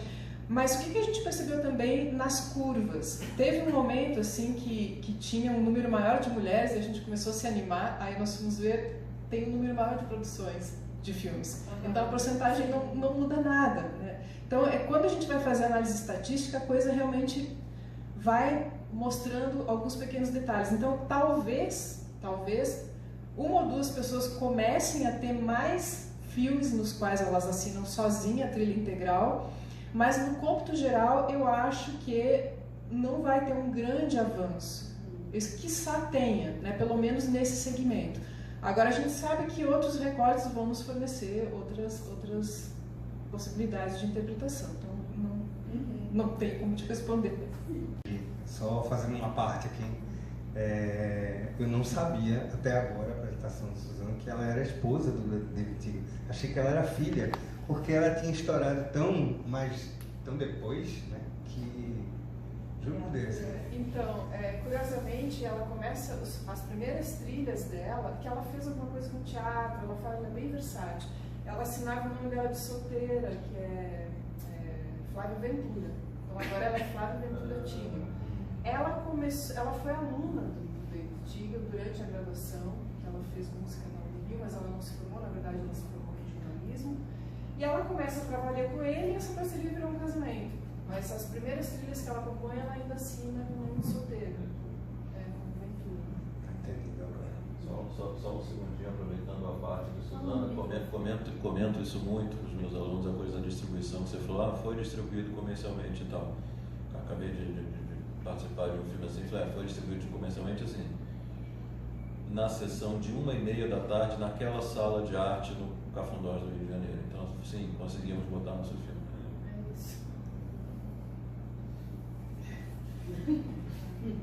Bom, eu vou responder rapidinho. Na verdade, concordo 100% a questão da tradução para o thriller. Na verdade, assim, eu até diria que se eu fosse falar um pouco sobre a minha relação afetiva com o cinema de horror, caminha mais para o lado do thriller do que do horror mais, sei lá, mais explícito ou necessariamente. Que aqui no Brasil ainda tem uma singularidade, assim, que na minha percepção complica ainda mais, que é a diferenciação de horror com terror. Porque aqui a tendência até mesmo em alguns pesquisadores, é de atribuir o termo terror e não o termo horror, que é mais popular no exterior, em parte, eu diria, por conta da questão da segmentação da videolocadora. Nos anos 80 e 90, não existia uma seção de horror, existia uma seção de terror. Então a gente... de suspense, né? Que seria mais ou menos a ideia de thriller, mas isso leva a distorções e às vezes discussões intermináveis sobre Psicose é um thriller ou é um filme de horror, né? Talvez essa discussão nem exista, acho que existe um pouco, mas certamente não como aqui. A própria maneira como o Hitchcock muitas vezes vai ser compreendido, né? Isso. Dentro do filme, Isso. o verso. Mas acho que se o livro vender bem, a gente pode propor um termo, uma tradução. Entrou o incrível lado vendedor de Rodrigo, sou sempre impressionado com isso. Essa discussão é boa demais. Uma vez o Robert Stam abriu uma Socine lá atrás, Pernambuco, primeira Socine de Pernambuco, não da UFPR, da Católica. Sim. E a fala dele era meio isso, entre gênero narrativo e ideias de nação. Né? Como isso foi meio proibitivo durante um tempo, aí a partir de determinada hora começam a ter interseções tipo essas e tal. E a gente comentava com ele, a gente falava, é impressionante o tamanho do nosso imaginário e da importância da videolocadora como definir essas coisas. Você gosta de quê? Eu vou alugar só filme de terror, vou alugar só filme de suspense, eu vou alugar só filme nacional. Quando a gente falou para ele que nacional era gênero narrativa, que ele riu muito. Nacional. Que ficava, a gente falou assim, eu gosto de filme nacional. Nacional? Falou, onde é que fica o nacional aqui? Ali atrás, do lado do pornô, do lado do terror, entre o terror e o pornô. Ele ria tanto. E é complicado isso. Suspense é uma palavra que ficou muito forte no Brasil como gênero narrativo, coloquialmente. Né? A tese do Rafael de Luna Freire, meu colega da UF, fala um pouco isso, que é sobre gênero narrativo. Ele vai fechar em Brasil, vai fechar em Chanchada por não Chanchada, mas ele comenta isso, e como palavras que ficaram muito marcadas para nós, filme policial, por exemplo. Não existe nada parecido com uma definição de policial no cinema hollywoodiano. Não existe um police, um cop movie, existe uma série de coisas. É o crime film, existe o buddy movie, se for chips, é buddy movie, é uma confusão. Enfim, da minha pergunta, no Andarilho, sobre o Andarilho do Carlos Guimarães, me tocou muito diretamente. Foi a primeira coisa que eu pensei quando eu assisti esse filme, o 2 Years at Sea, do Ben Rivers. Eu acho muito interessante esse tipo de personagem. Acho que muitas vezes ele propõe soluções narrativas interessantes. O personagem que vai ter mínimas ações do cotidiano, mínima interação com a sociedade. Quer dizer, como é que você vai fazer uma longa-metragem disso? O que você vai sonorizar? Né? No Andarilho você tem... Nenhuma das três vozes dos três personagens no Andarilho do Carlos Guimarães é semanticamente super correta. Então o filme até tem falas, mas você não pode se guiar muito como diria o Roland Barthes, pela tirania do linguístico, porque não é ali que você vai se identificar com o filme. A voz é muito uma materialidade sonora para além do linguístico. Nesse aqui o sujeito assovia, o sujeito produz som de tudo quanto é jeito, mas não vai falar, não vai interagir com o diretor, por exemplo, não vai fazer nada assim. Mas ao mesmo tempo a obra do Carl Guimarães, esses dois filmes são episódicos nas obras dos dois, né? Os outros filmes do Rivers vão aparecer outras questões, o Slow Action sobre as 4 ilhas, na verdade é um filme muito contemporâneo nas suas preocupações ecológicas, por exemplo. Cada ilha tem uma questão ecológica para resolver. Tuvalu, que seria um paraíso na Oceania, virou um lixão do mundo, coisas assim. E o próprio Carl Guimarães, eu orientei uma vez um mestrado sobre o Carl Guimarães, que viraria a nossa colega Marina Mapurunga, professora de som do Recôncavo Baiano, que era só sobre os curtas, por exemplo. Ela chamava de microdramas da forma, que são curtas muito curtas e que acontece muito pouca coisa. Né? Tem um que chama Quarta-feira de Cinzas, que é só numa lente macro muito próximo das formigas no chão, são as formigas levando para o formigueiro confetezinhos roubados de carnaval. Então, Quarta-feira de Cinzas. São quase nada que acontecem, né? E o Guimarães tem uma obra que às vezes é instalação, às vezes é, então, né, a obra dele é mais plural, inclusive, do que a do Rivers, nesse sentido. Mas me interessa, eu acho que esse tipo de personagem ativa soluções narrativas muito interessantes, e quando eu conheci a obra do Rivers esse ano passado para cá, pela relação com a Inglaterra, eu pensei no Carl Guimarães e no Lisandro Alonso. Eu falei, caraca, é a terceira vez que eu curto esse tipo de coisa. E os três são diferentes entre si, mas tem uma conexão transnacional engraçada, e muito baseada nesses personagens. Eu falo que eu me identifico com os personagens, mas vai dar medo das pessoas eu sair andando por aí e não voltar mais. Mas eu acho que oferece soluções narrativas muito interessantes. Mas são episódicos na carreira dos dois. A carreira dos dois é muito plural. Boa tarde. Esse aqui sabe disso, né? Eu sou Paulo Batista, eu sou doutorando em comunicação, minha orientadora, professora Luísa. E eu tenho aqui algumas questões que são para todos, fiquem à vontade, né, para responder. Quando escrevem sobre audiovisual, elaboram, pensam, pesquisam sobre o ponto de vista do vídeo, filme, da imagem, ou do áudio, do som. E, independente da resposta, por quê? Próxima. Ao analisar ou apenas ouvir a trilha sonora, sem a imagem, né, é possível chegar a algum resultado sobre a semantização da trilha? Só isso. Só isso. Muito obrigado.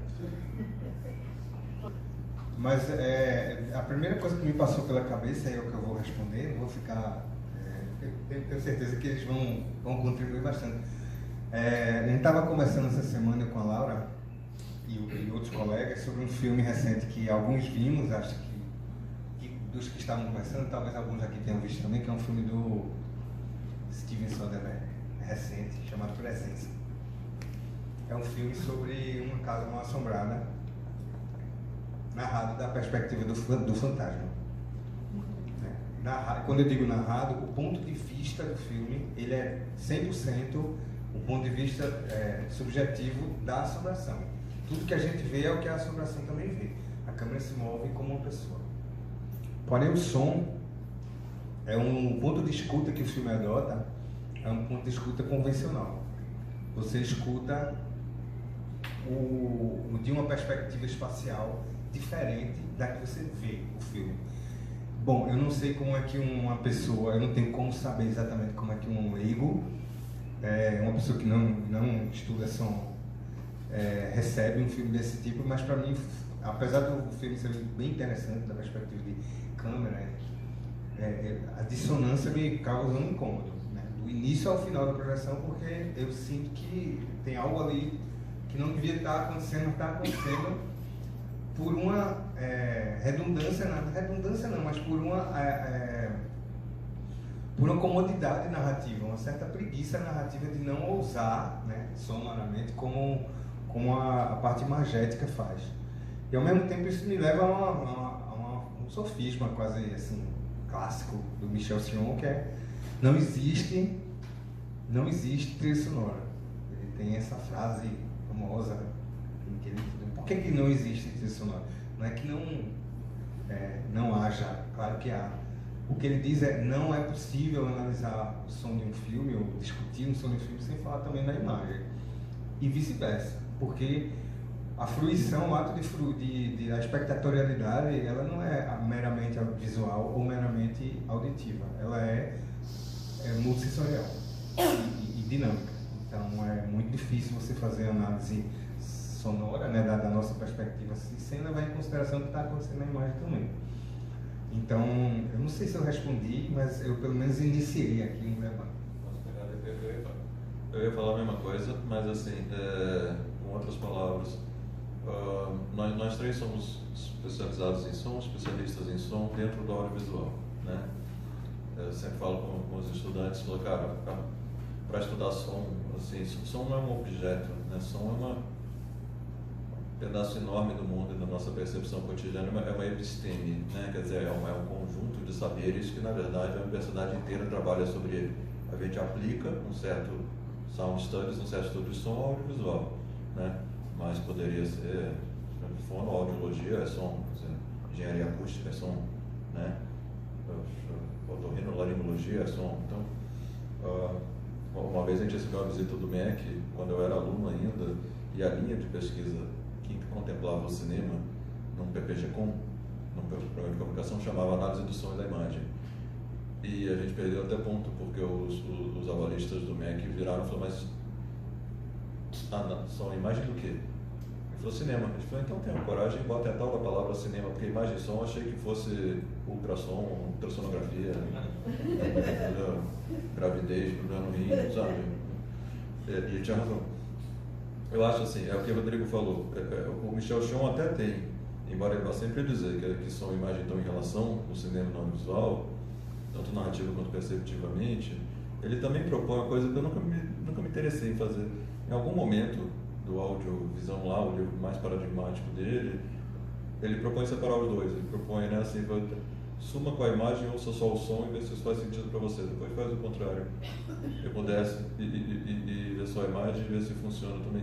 Eu nunca nem tentei fazer isso, com todo o respeito que eu tenho ao Michel Chon, porque eu acho que é absolutamente sempre, embora nós três sejamos especializados em som e é o som que nos interessa como centro da questão, no cinema e no audiovisual é sempre a relação entre os dois, sempre a relação entre os dois.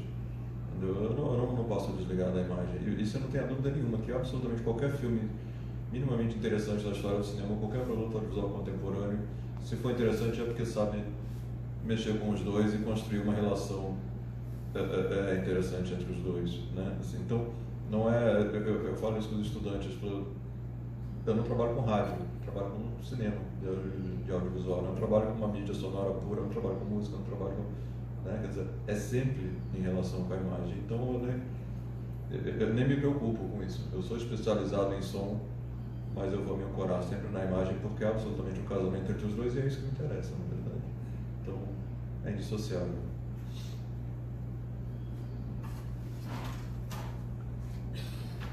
Uau, eu acho que eu nem preciso falar agora, né? Bom, eu concordo totalmente com o Fernando e com o Rodrigo. Pelo menos essa é a minha experiência.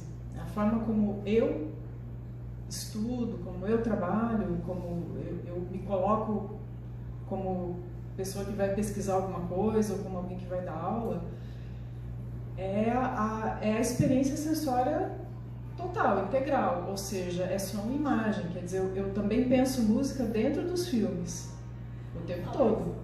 Então, não faz sentido a gente trabalhar com esse objeto se não for assim. Quer dizer, claro, até pode fazer algumas pesquisas, não faz sentido a gente trabalhar da forma como eu me proponho se não for assim. É uma coisa de um recorte no qual eu me coloquei como alguém que vai tentar pesquisar alguma coisa, tentar aprender alguma coisa, que eu acho que é isso que a gente compartilha e por isso que a gente trabalha dentro dessa esfera, porque o que acontece tradicionalmente não, com dificuldade de encontrar as palavras corretas, porque esse é um tema que eu acho que nos pega lá dentro. Porque é difícil, quando a pessoa pensa assim, ok, dentro do senso comum, eu trabalho com música, pesquiso música e cinema, puxa vida, né? A gente nem para pensar que o filme tem música ou tem som, isso é o que a gente escuta coloquialmente. Então é muito comum ver coloquialmente as pessoas se colocam como alguém que vão ver filmes, né? Não vão ouvir os filmes. E dentro do meio acadêmico, eu acho que é muito recente esse espaço que a gente tem para estudar os filmes, levando em consideração a porção sonora. Porque a gente pega livros e mais livros canônicos de todos os autores e autores que nos formaram em teoria do cinema, por exemplo, e os filmes são extremamente analisados, escrutinados estilisticamente, e muitos desses grandes autores canônicos jamais pensaram a experiência da presença sonora também na hora de analisar um filme. Então eu acho que pelo menos desde quando eu comecei a fazer um mestrado sobre isso, e que eu conheci Fernando, depois conheci Rodrigo, a gente se conheceu ainda na época de estudantes, muitas vezes a gente tinha que começar nossas falas explicando o que a gente fazia, né? Explicando o que a gente estudava. E não é isso, não é só estudar o som, é literalmente ouvir os filmes. A gente ouve os filmes. Se a gente está ouvindo os filmes, a imagem está ali, quer dizer, o filme está ali. Às vezes o filme, inclusive, não tem uma imagem, a imagem pode ser uma tela escura. Mas o que nos interessa como método de investigação ou como objeto que vai nos despertar algum tipo de interesse é a experiência integral, essa experiência de ver e ouvir e ver. Eu acho que é isso. Em termos da palavra thriller, a única coisa não muito inteligente que eu tenho para contribuir é que quando eu era criança eu perguntava à minha mãe o que é um thriller, porque eu via isso e thriller era aquela coisa que passava depois das 9 da noite, depois do Watershed, que eu nem sei se existe mais, então era uma coisa violenta, e ela dizia someone has to die. Alguém tem que morrer. Era a definição da minha mãe na Irmã da Noite pelo termo thriller. Bom, mas não era sobre isso que eu queria perguntar. Eu tenho uma pergunta para a Suzana, que eu acho super interessante, super importante esse trabalho. E usa-se o termo below the line relativo a esse tipo de estudo, porque eu sei que tem vários estudos sendo feitos na Inglaterra, por exemplo, sobre o cinema britânico, a contribuição das mulheres para vários aspectos, aquelas coisas que não aparecem. Pois é, exatamente, que onde se acha as mulheres realmente na cultura cinematográfica. Tem um bem bonito, por exemplo, sobre o cinema espanhol, o cinema português sendo desenvolvido por Sally Faulkner em Cambridge, eu não sei se você chegou a conhecer Sally, e Hilary Owen em Oxford. Eu sempre digo a Hilary, por que você não estende isso para o Brasil, né? Mas talvez já haja alguma coisa maior sendo feita no Brasil sobre essas questões below the line. Essa é a primeira pergunta. Segunda pergunta é se tem algum recorte... eu perdi a palavra, meu Deus do céu. Ou... Kimberly Crenshaw, meu Deus, interseccional. Se tem algum recorte interseccional nesse seu estudo, talvez seria interessante saber da presença de mulheres negras, por exemplo, né, nesse trabalho. E a terceira pergunta, porque quando eu estava pensando sobre esse trabalho below the line, se tem mais no Brasil, lembrei a série de televisão As Protagonistas, da Tata Amaral. Aí eu não sei se era só uma pergunta, se eu assisti a todos, se não me engano, porque ela me enviou, né, uma vez, e um trabalho lindo, né, levando em conta que não é uma acadêmica, mas acabou sendo uma coisa bem interessante para os acadêmicos, né, se ela toca nesse assunto do som. Eu estava tentando me lembrar se está incluído ou não. Obrigada. Nossa, são perguntas complexas, mas vamos lá. Sim, eu acho que a gente aqui no Brasil já tem essas pesquisas ligadas mas eu não sei como a gente traduz aqui below the line, mas é falar desse trabalho no caso da música a gente fala, as mulheres estão invisibilizadas, porque elas fazem trilha musical, mas não assim, são poucas, e já que são poucas, não se fala nelas. Mas eu acho que sim, a gente tem um movimento, pelo menos no universo do cinema, começando com talvez o livro mais marcante é o da Carla Holanda com a Nina Tedesco, que elas de repente lançam essa questão, quem são as diretoras brasileiras?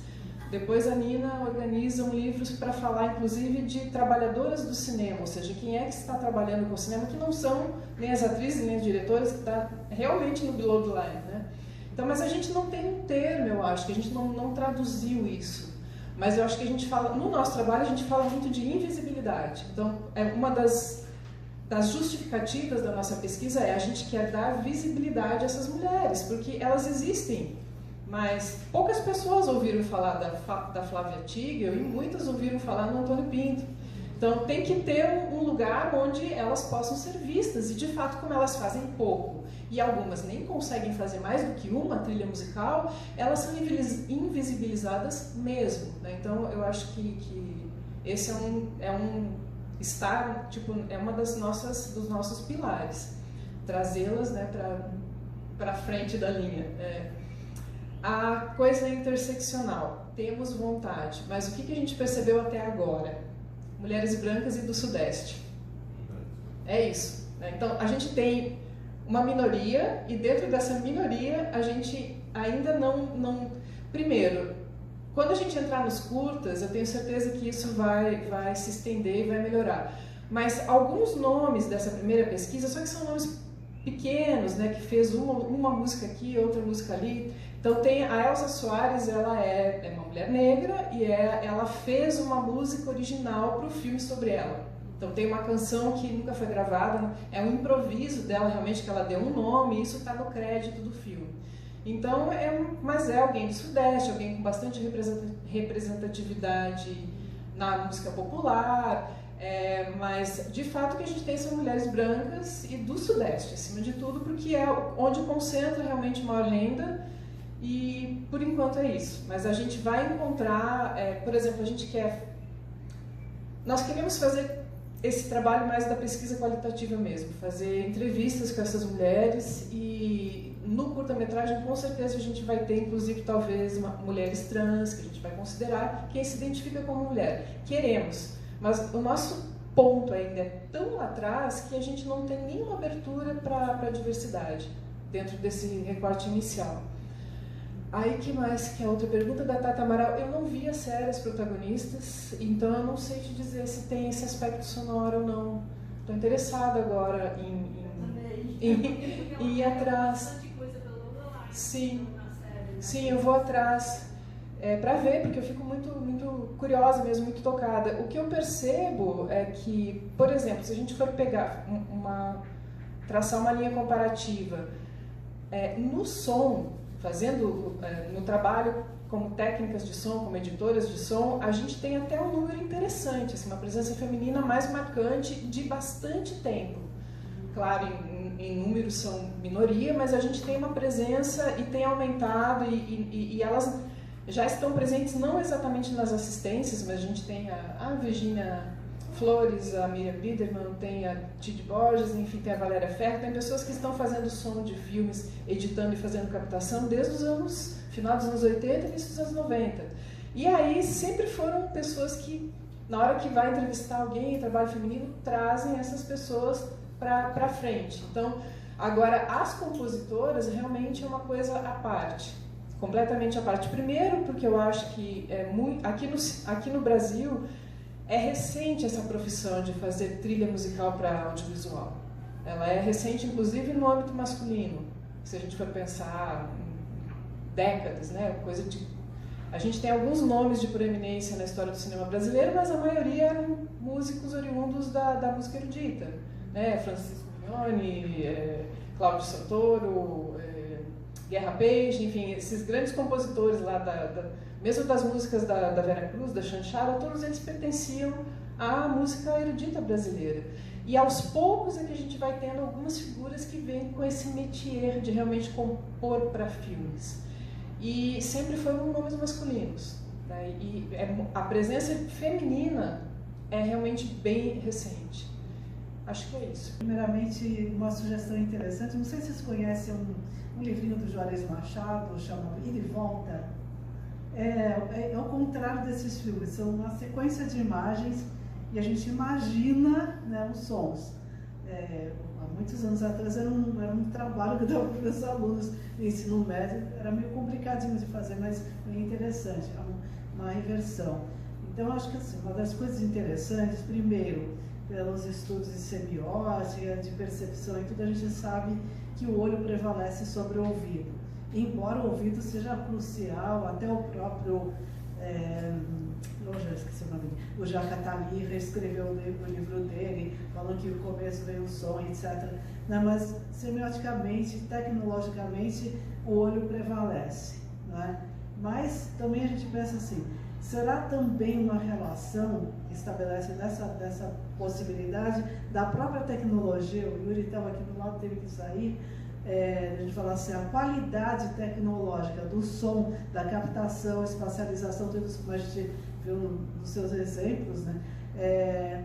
Não era possível antes, era tudo muito indefinido, sem sincronia. De certa forma pode ter piorado, né, nesse aspecto.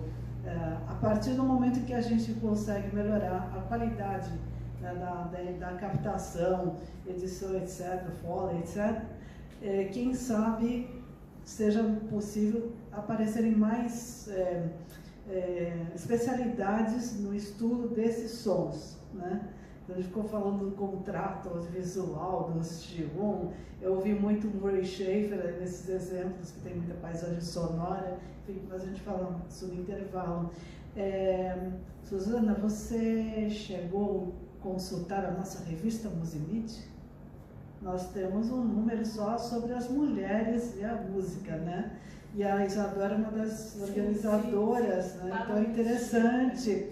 E nós tivemos um encontro Musimid, acho que 2010, já estou perdida, foi lá na ECA, e foi o Paulo Chagas que diz assim, as mulheres da música, por que não tem? E ele, né, ordenou isso. A Carol Mugel estava lá.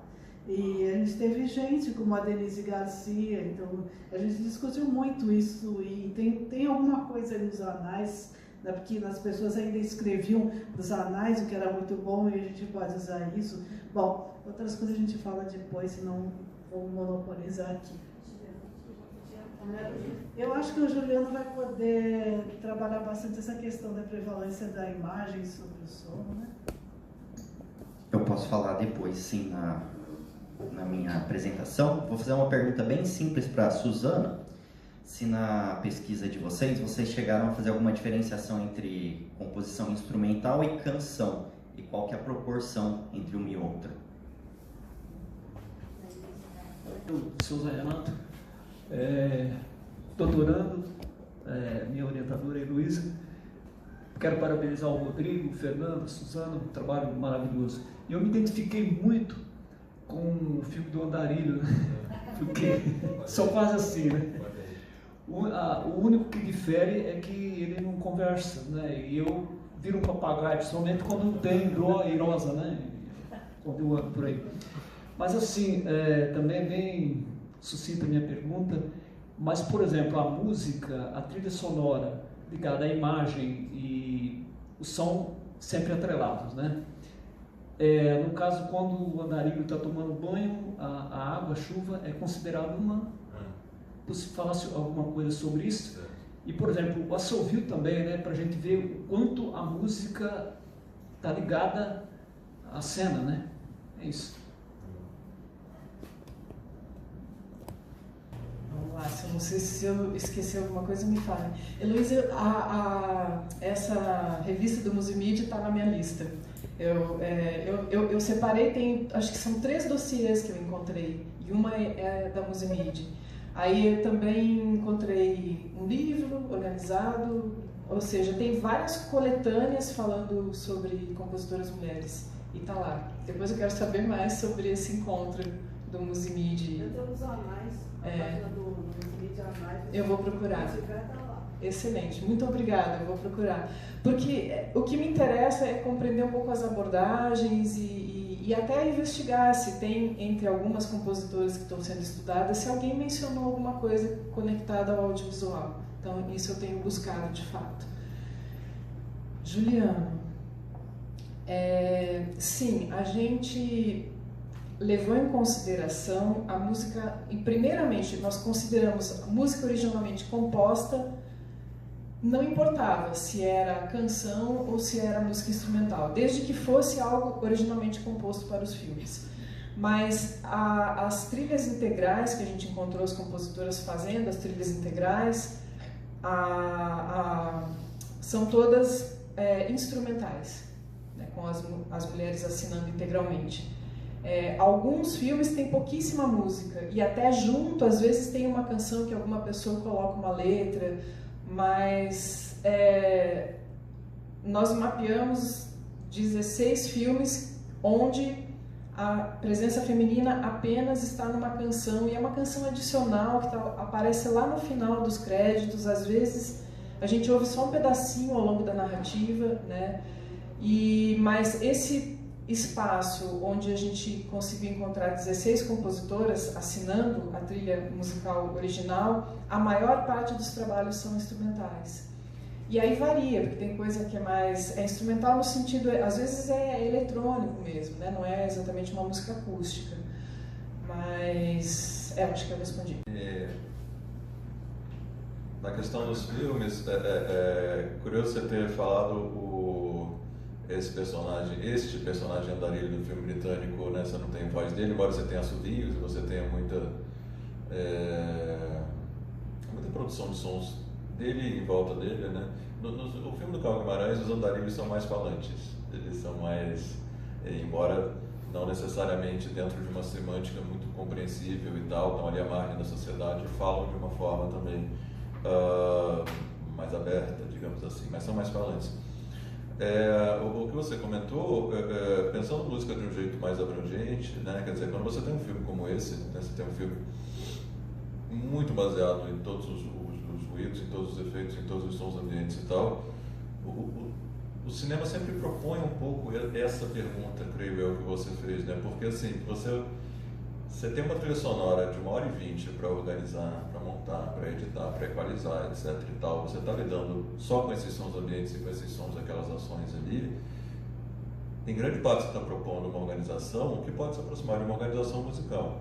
Principalmente se for pensar a música, como já foi pensado por muita gente, né, de uma forma mais ampla, né? Se for pensar, né, nos parâmetros de um John Cage no decorrer do século XX, vai dizer que tudo é música desde que é organizado musicalmente, que música é qualquer som do mundo desde que você se propõe a organizá-lo dentro de uma certa lógica musical, você vai chegar nesse raciocínio. Isso aqui pode ser, né, essa tem uma trilha sonora de um filme absolutamente pensado, eletrificado, equalizado, etc e tal.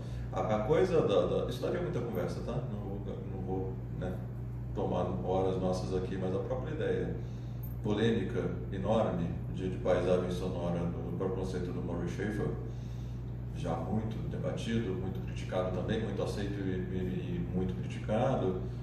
Quer dizer, uma das críticas possíveis é que, inclusive, está relacionado a gente perto dele ali. Quer dizer, quando ele bota a paisagem sonora como o conceito gigante que ele coloca, né, de uma forma mais restrita, a paisagem sonora era entendido durante um tempo quase como um subgênero de música experimental, onde você faz as gravações de campo. Você está gravando por aí, vou gravar os bosques e o jardim praiano ali de Santos e tal, etc. Depois disso você vai intervir musicalmente, né? Você vai compor uma obra musical a partir das gravações de campo. Você vai metrificar, você vai botar em compasso certo, você vai eventualmente interferir naquelas frequências para transformar na frequência que você quer, né? Então, existe muito no cinema também essa ideia de que você vai trabalhar musicalmente com a relação entre o som do chuveiro do carro e os passarinhos lá fora. Isso é tranquilo e me interessa muito. Tá? O que a Olivia Barton fez tem mais canções. Confissões de Adolescente. Na verdade, ela ia participar como... fazer o trabalho que a gente chama de musical producer, né? Ela ia tentar ir atrás de algumas canções para colocar no filme, que é uma versão da série, né? Confissões de Adolescente, acho, do Daniel Filho. E aí os preços começaram a ficar absurdamente caros. E aí acho que o Daniel Filho chegou e propôs para ela: componha você. E aí, opa, né? Foi a primeira experiência que eu consegui mapear, a única experiência dela com o cinema, mas talvez tenha mais, porque eu não me estendi em outras décadas. E aí ela compõe algumas coisas instrumentais com letra.